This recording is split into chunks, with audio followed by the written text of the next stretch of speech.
Hello बच्चों, कैसे हो? उम्मीद करता हूँ बहुत अच्छे से होगे और अपना ख्याल रख रहे होगे। आशा करता हूँ कि आप लोग मेरी वीडियो को देख रहे होगे और समझ रहे होगे कि मैं कितना मेहनत कर रहा हूँ आप लोगों के लिए। तो आप लोगों को भी चाहिए कि आप लोग पूरे दिल से मेरी वीडियो को देखो, एनसीईआरटी पढ़ो, क्वेश्चन बनाओ, होमवर्क पूरा करो और सेशन को लाइक, शेयर और सब्सक्राइब कर दो, है ना? तो चलिए ज़्यादा बातें ना करते हुए स्टार्ट करते हैं अपने सेशन को। तो देखो बच्चों, आज का हमारा जो सेशन है वो होगा किस पे? हेनरी लॉ पे बेस्ड होगा। मतलब आज हम लोग हेनरी लॉ को पढ़ लेंगे और उसके बाद फिर हम लोग सेशन को एंड कर देंगे, ठीक है ना? तो चलिए आज स्टार्ट करते हैं हम अपने किससे?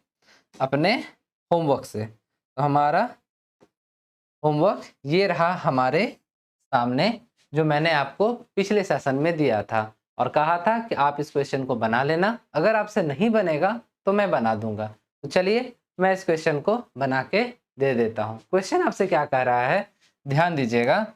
क्वेश्चन आपसे कह रहा है, a sample of drinking water was found to be severely contaminated with chloroform. मतलब कह रहा है कि कोई एक जगह है जहाँ पीने का पानी है वो अफेक्ट हो गया है क्लोरोफॉर्म से, ठीक है? Then suppose to be carcinogen, मतलब इस पानी को पीने से आपको कैंसर हो सकता है। Then the level of contamination was कितना?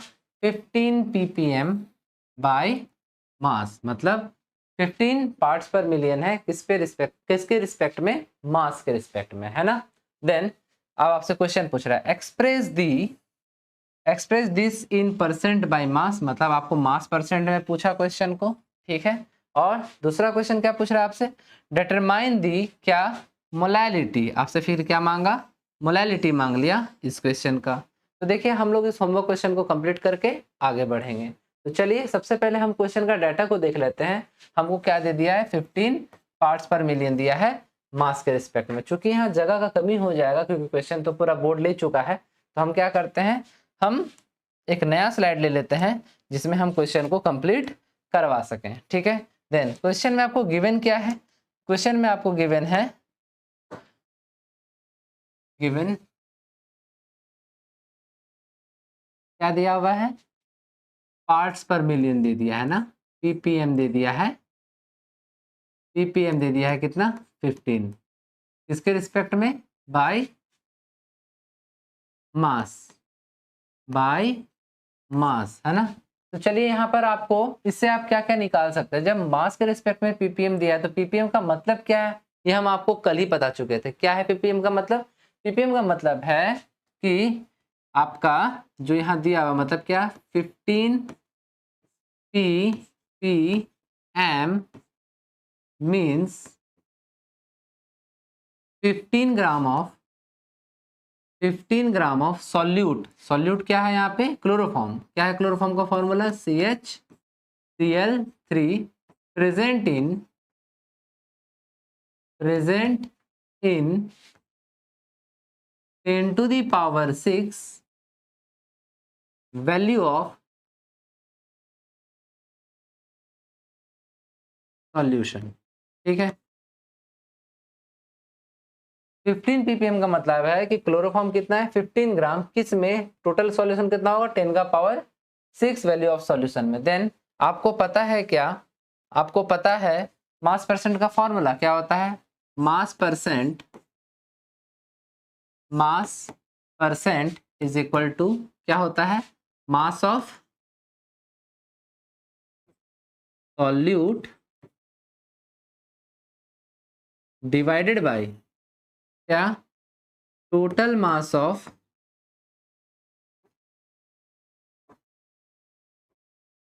सॉल्यूशन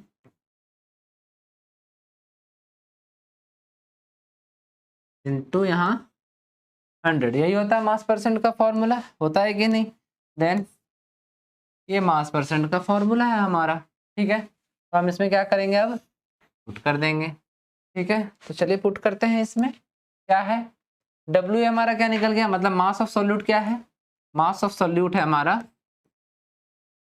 मास ऑफ सॉल्यूट हमारा है कितना? 15 ग्राम, ठीक है ना? तो चलिए अब पुट कर देते हैं। Mass percent is equal to कितना 15 डिवाइडेड बाय टोटल मास कितना है 10 का power 6, total mass of solution कितना है 10 का पावर 6 इंटू यहाँ क्या हो जाएगा 100 है कि नहीं है। कैलकुलेशन कीजिए इसका, यहाँ पर 2 जीरो और यहाँ पर कितना टोटल 6 जीरो है, तो इसमें से काट दो, कितना बच गया यहाँ पे 4 जीरो बचा। ठीक है, इसको ऊपर ले जाओ और यहाँ डिवाइड कर दो। जब आप डिवाइड करोगे तो आपको वैल्यू आएगा 1.5 इंटू 10 का पावर माइनस का 3। ये आपका आ गया क्या परसेंट आंसर। आपका मास परसेंट आपको मिल गया। अब आपको क्या बोला है मोलालिटी निकाल लेना। तो चलिए यहाँ तक स्क्रीनशॉट ले लीजिए, फिर हम आगे बढ़ते हैं। ले लीजिए।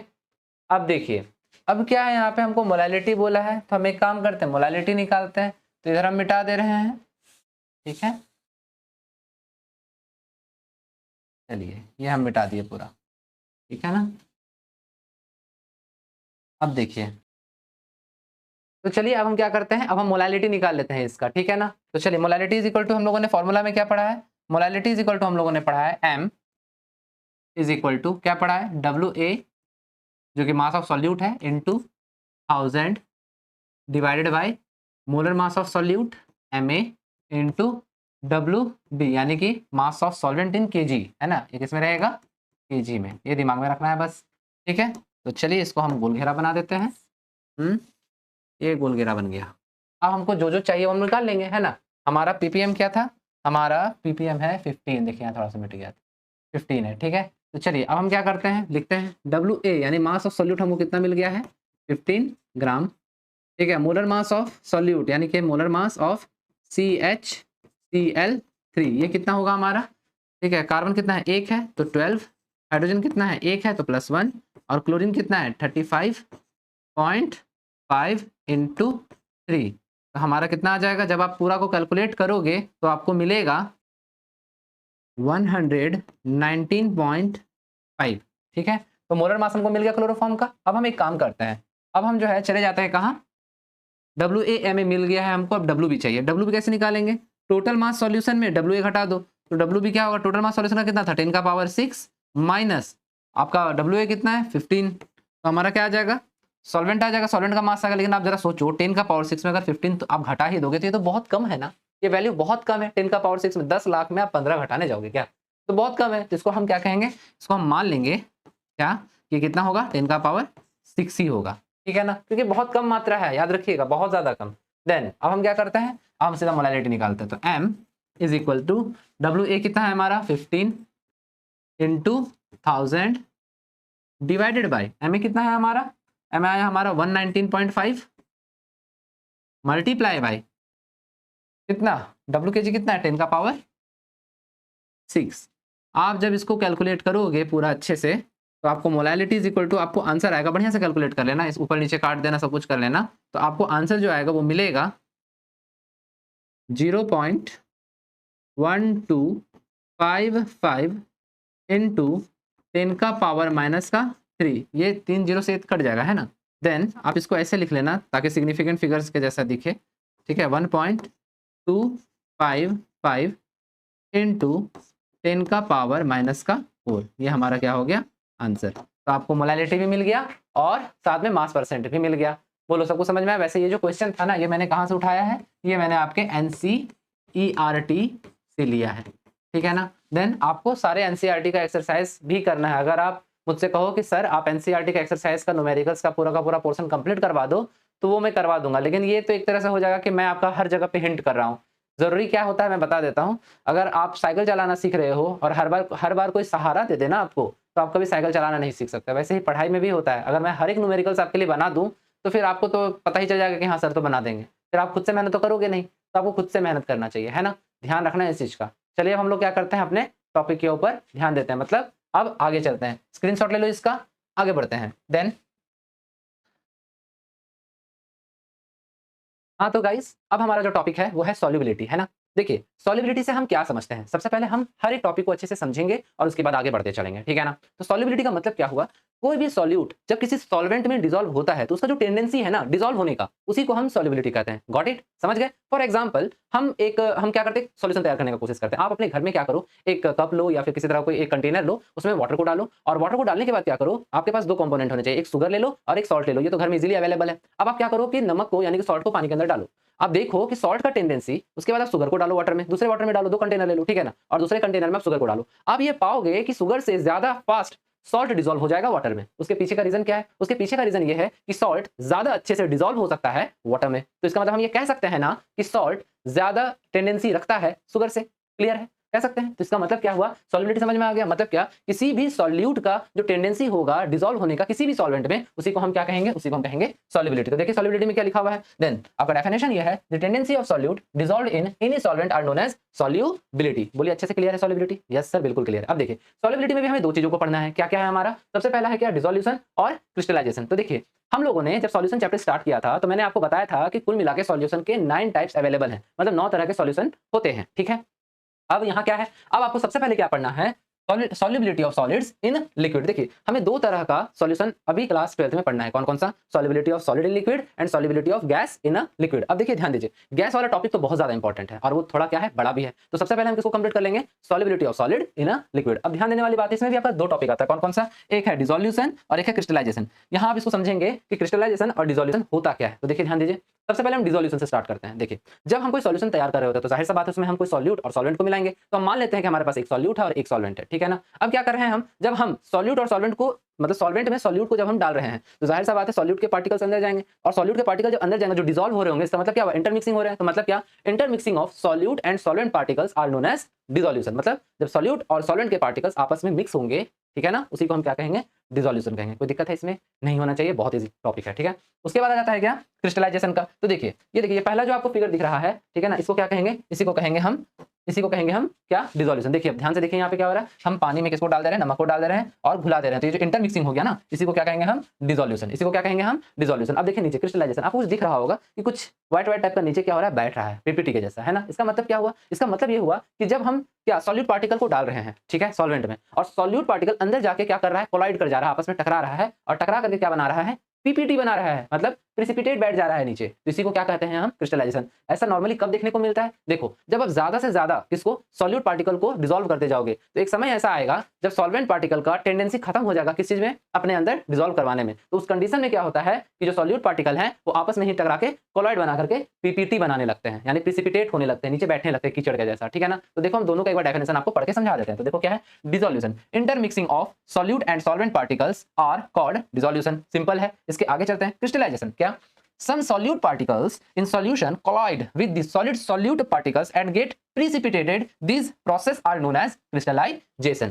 एकदम क्लियर है बच्चों? किसी तरह का कोई दिक्कत नहीं है, ज्यादा दिमाग नहीं लगाना है, बस सिंपल सा प्रोसेस, मतलब सिंपल सा ऐसे समझ लो, सिंपल सा फेनोमेना है और हमको इसको क्या करना है? समझ लेना है। तो क्लियर है यहाँ तक? आगे बढ़ सकते हैं? तो चलिए आगे बढ़ते हैं। इसके बाद हमें पढ़ना है क्या? Saturated solution, unsaturated solution and super saturated solution. देखो हम लोग तीनों इनके बारे में अच्छे से जानते हैं, पहले भी हम लोगों ने इसे पढ़ा है। तो सबसे पहले एक बार देख लेते हैं क्या सैचुरेटेड सॉल्यूशन के बारे में कि ये क्या होता है। देखो जब अ solution which contains maximum amount of solute which dissolve completely in a given solvent at a particular temperature, मतलब किसी टेंपरेचर पे जब सॉल्यूट पार्टिकल मैक्सिमम, मतलब मैक्सिमम अमाउंट में सॉल्यूट पार्टिकल डिसॉल्व हुआ पड़ा है किसमें? सॉल्वेंट में, ठीक है। तो उसी को हम क्या कहते हैं? सैचुरेटेड सॉल्यूशन, ठीक है। इसके बाद आ जाता है अनसैचुरेटेड। सीधी सी बात है, जब सैचुरेटेड में मैक्सिमम अमाउंट में सॉल्यूट पार्टिकल डिसॉल्व हुआ पड़ा है तो अनसैचुरेटेड में क्या होगा? मैक्सिमम अमाउंट में नहीं होगा, मतलब हम इसमें और भी ज्यादा से ज्यादा क्या कर सकते हैं? सॉल्यूट पार्टिकल को ऐड कर सकते हैं सॉल्वेंट में। और थर्ड आ जाता है हमारा क्या? Super saturated solution. इसका मतलब क्या हुआ? देखो इसमें हमारा क्या होता है, देखो सैचुरेटेड और सुपर सैचुरेटेड में क्या है कहानी, तो ध्यान दो। इसमें कहानी ये है कि a solution which contains excess of solute than required for formation of saturated solution, मतलब जब हमारा क्या सॉल्यूट पार्टिकल्स एक्सेस अमाउंट में क्या हो जाएगा? हमारा सॉल्वेंट में मिला हुआ होगा, ठीक है ना। अब इससे ज्यादा हम और सॉल्यूट पार्टिकल को नहीं डाल सकते, तो उसी को क्या कहेंगे हम? Super saturated solution. देखिए लिखा added excess solute does not dissolve. अब और ज्यादा हम सॉल्यूट को डिसॉल्व इसमें नहीं कर सकते हैं, ठीक है। मतलब सैचुरेटेड से ऊपर का, मतलब मैक्सिमम अमाउंट में था वहां सॉल्यूट, अब क्या है, क्या अगर हम उससे भी ज्यादा मिलाने लगे, मतलब अब एक्सेस हो गया, ठीक है ना। तो अब क्या है, इसको क्या कहेंगे? Saturated, super saturated solution. बोलिए क्लियर है? अच्छे से क्लियर है? कोई दिक्कत है इसमें? नहीं है। अब हम लोग क्या करते हैं? आगे बढ़ते हैं, ठीक है। चलिए देन बच्चों, अब देखो यहाँ हमारा ये टॉपिक क्या कहता है। देखो हमारे यहाँ एक कहावत है, कहावत ये है, शादियां जातियां में हो तो ज्यादा अच्छी होती है। वैसे ही सॉल्यूशन के साथ भी होता है। एक अच्छा सॉल्यूशन बनाने के लिए हमारा जो मैटर होगा, ठीक है, उसका भी एक ही जाति में होना ज़्यादा अच्छा होता है। फॉर एग्जांपल मैटर के रिस्पेक्ट में, ठीक है ना, या फिर कंपोनेंट के रिस्पेक्ट में, कंपोनेंट दो तरह के हो सकते हैं। कौन-कौन से? Polar, non polar. तो जो पोलर, अगर मान लो सॉल्वेंट हमारा पोलर है, तो सॉल्यूट को भी पोलर होना चाहिए। अगर दोनों ही पोलर होंगे तो आसानी से डिसॉल्व हो जाएँगे। जैसे कि मैंने अभी आपको एक एग्जांपल दिया था सॉल्ट वाटर का। फॉर एग्जांपल आपने चीनी लिया था और नमक लिया था, सॉल्ट एंड शुगर लिया था। देन सॉल्ट आसानी से डिसॉल्व हो पाया किसके रिस्पेक्ट में? शुगर के रिस्पेक्ट में। क्यों? क्योंकि सॉल्ट भी क्या है? पोलर, और वाटर भी क्या है? पोलर। देखिए यहाँ पे क्या है? देन यहाँ पे समझिएगा, देखिए यहाँ पे सॉल्ट है। सॉल्ट का मतलब क्या है? NaCl, हाँ या ना? NaCl कैसे टूटेगा? Na plus plus Cl minus में। देखिए यहाँ पे चार्ज जनरेट हुआ, और यहाँ क्या है? यहाँ है वाटर। वाटर भी कैसे टूटेगा? H प्लस और OH माइनस में। तो ये भी कैसा है? इसमें भी चार्ज जनरेट हो रहा है, तो ये भी कैसा है? पोलर नेचर का है। और ये भी कैसा है? ये भी पोलर नेचर का है। देन इस कंडीशन में ये दोनों बहुत ही आराम से क्या हो जाएंगे? डिसॉल्व हो जाएंगे, ठीक है। इसलिए यहाँ लिखा हुआ भी है क्या? Polar solid in polar solvent. ये बहुत अच्छा सॉल्यूशन बनेगा। उसी तरह से अगर आपके पास नॉन पोलर है, तो देखिए यहाँ पे वैक्स हमारा कैसा होता है? Non polar. वैक्स हमारा कैसा होता है? Non polar. उसी तरह से बेंजीन भी हमारा कैसा है? नॉन पोलर, है ना। तो मतलब क्या? नॉन पोलर सॉल्यूट आराम से डिसॉल्व हो सकता है नॉन पोलर सॉल्वेंट में। क्लियर है? अब देखिए पोलर नॉन पोलर का एग्जांपल, वाटर और ऑयल। अगर तेल को पानी में मिलाने जाओगे तो क्या वो घुलेगा? नहीं घुलेगा ना। क्यों? क्योंकि एक हमारा पोलर नेचर का है और दूसरा हमारा कैसा है? नॉन पोलर नेचर का। गॉट इट बच्चों? आगे बढ़ सकते हैं? चलो आगे बढ़ते हैं। इसके बाद हमें क्या पढ़ना है? अब आगे बढ़ते हैं। देन अब हमारा क्या टॉपिक है? इफेक्ट ऑफ टेम्परेचर का। ध्यान दीजिएगा, टेम्परेचर का क्या इफेक्ट पड़ेगा हमारे किस पे? सॉल्यूशन पे या हमारे सॉल्युबिलिटी पे। इस पे बहुत दिमाग लगाइएगा, क्योंकि देखिए पूरा कॉन्सेप्ट आपके दिमाग में होना चाहिए। तो देखिए क्या है, देन इसमें सबसे पहले हमको क्या जानना है? If solubility is endothermic. ध्यान दीजिएगा, अगर सॉल्युबिलिटी कैसा हो? एंडोथर्मिक नेचर का हो। एंडोथर्मिक का मतलब इन द सेंस क्या होता है? देखिए जैसे मान लीजिए हमारे पास कोई केमिकल रिएक्शन है, X प्लस Y, ये दो क्या हो गया हमारा रिएक्टेंट, और अब ये रिएक्शन देगा किसको? प्रोडक्ट को, ठीक है, इसको देगा प्रोडक्ट को, लेकिन केमिकल रिएक्शन बहुत स्लो होगा। अब अगर हम यहाँ पर क्या करें? हीट डाल दें। क्या डाल दें? हीट।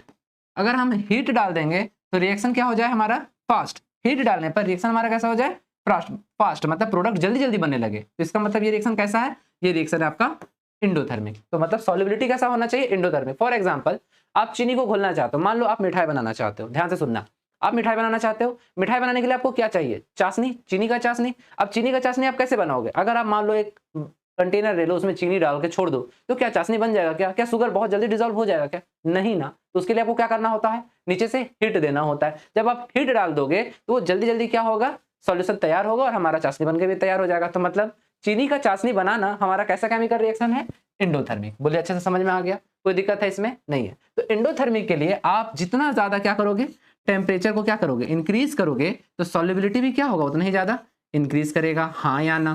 करेगा या नहीं करेगा? 100% करेगा सर। टेम्परेचर बढ़ाओगे, सॉल्युबिलिटी बढ़ेगा। अब सेकंड कंडीशन क्या है हमारा? If solubility is exothermic. अगर सॉल्युबिलिटी एक्सोथर्मिक हो गया, अब हम क्या करेंगे? ध्यान से देखिए, एक्सोथर्मिक का मतलब एक केमिकल रिएक्शन है जिसमें X है प्लस Y है, और हमको क्या मिल रहा है? प्रोडक्ट। क्या मिल रहा है? प्रोडक्ट। हमें मिल रहा है प्रोडक्ट। अब देखिए ये रिएक्शन खुद ही हो रहा है और फास्ट हो रहा है, तो प्रोडक्ट के साथ आपको क्या मिलेगा? हीट। क्या मिला? हीट। अब देखिए ये हीट किधर आपको मिल रहा है? प्रोडक्ट के साथ में। मतलब हीट क्या हो रहा है? रिलीज कर रहा है। यहाँ से हीट क्या हो रहा है? रिलीज हो रहा है। तो ध्यान दीजिए, जब कोई रिएक्शन एक्सोथर्मिक मतलब हीट खुद ही बाहर निकाल रहा है, और आप यहाँ रिएक्टेंट के साइड में क्या करो? हीट डाल दो। अब आप ही बताओ ना मेरे प्यारे बच्चों, अगर आप रिएक्टेंट के साइड में हीट डाल दोगे और खुद प्रोडक्ट के साइड से हीट निकलना चाहता है, तो ये रिएक्शन तो स्लो हो जाएगा ना। 100% हो जाएगा, ठीक है ना? बिल्कुल स्लो हो जाएगा। क्यों? क्योंकि यहाँ हीट कहाँ है? प्रोडक्ट के साइड में। हीट रिलीज होना चाहता है, आप हीट और ज्यादा डाल रहे हो।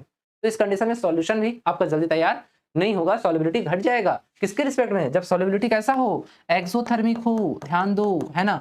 तो इस तरह का जो रिएक्शन है इसके साथ में क्या होगा, अब जैसे जैसे टेम्परेचर को क्या करोगे, बढ़ाओगे, तो सॉल्युबिलिटी क्या हो जाएगा, घट जाएगा। ये आपको कहाँ कहाँ देखने को मिलता है, ऐसे आपने नॉर्मली अपने घरों में भी देखा होगा। अगर आप चूना का जो पत्थर होता है ना, उसको पानी में डालो, जब आप डालोगे तो खुद ही हीट वहां से रिलीज होने लगेगा, पानी ढबकने लगेगा। लेकिन आप अगर एक कोल्ड वाटर की जगह पे एक हॉट वाटर ले लो और उसमें क्या करो, आप चूने का पत्थर को डालो, आप देखोगे रिएक्शन बहुत स्लो होगा, ठीक है ना। तो इससे आप समझ गए कि आपको ये क्या कहना चाहता है। तो आपको ये पूरा का पूरा क्या कहना चाहता है कि अगर सॉल्युबिलिटी इंडोथर्मिक है तो टेम्परेचर बढ़ाने पे सॉल्युबिलिटी बढ़ेगा। वहीं हमारा सॉल्युबिलिटी अगर क्या है, एक्सोथर्मिक है, तो क्या होगा, हमारा सॉल्युबिलिटी घटेगा। क्या करने पे, टेम्परेचर को बढ़ाने पे। गॉट इट बच्चों, क्या हम आगे चलें? चलिए आगे बढ़ते हैं। देन इसके बाद क्या है हमारा, स्क्रीनशॉट लिया आपने? नहीं लिया क्या? मैंने भी लेने नहीं दिया, सॉरी बच्चों। क्या मैं फिर से लिख दूं? चलो, ऐसे यहाँ सारा चीज लिखा हुआ है, ठीक है। तो चलिए आगे बढ़ते हैं। फिर क्या है हमारा, इसके बाद आता है, इसके बाद आता है हमारा सॉलिड, मतलब कि सॉलिड, सॉलिड जब लिक्विड में घुलेगा तो इसके लिए हमारा दूसरा क्या है, हमारा effect of pressure. Then pressure का क्या इफेक्ट पड़ेगा इसमें, प्रेशर का क्या इफेक्ट पड़ेगा? देन बच्चों कोई इफेक्ट नहीं पड़ेगा, कोई इफेक्ट नहीं पड़ेगा। देखो हंसता हुआ कह रहा है ना, क्या कि कोई इफेक्ट नहीं पड़ेगा। जाहिर सा बात है, जब सॉलिड को आप सॉल्यूशन मतलब किसी तरह का कोई लिक्विड में घुला रहे हो, कितना भी ऊपर से प्रेशर लगा दो, कोई फर्क नहीं पड़ेगा, कोई असर नहीं होगा किसमें, सॉलिड पे, ठीक है, सॉलिड सॉल्यूट पे। क्लियर? आगे बढ़े हम लोग, चलिए हम लोग आगे बढ़ते हैं। देन इसके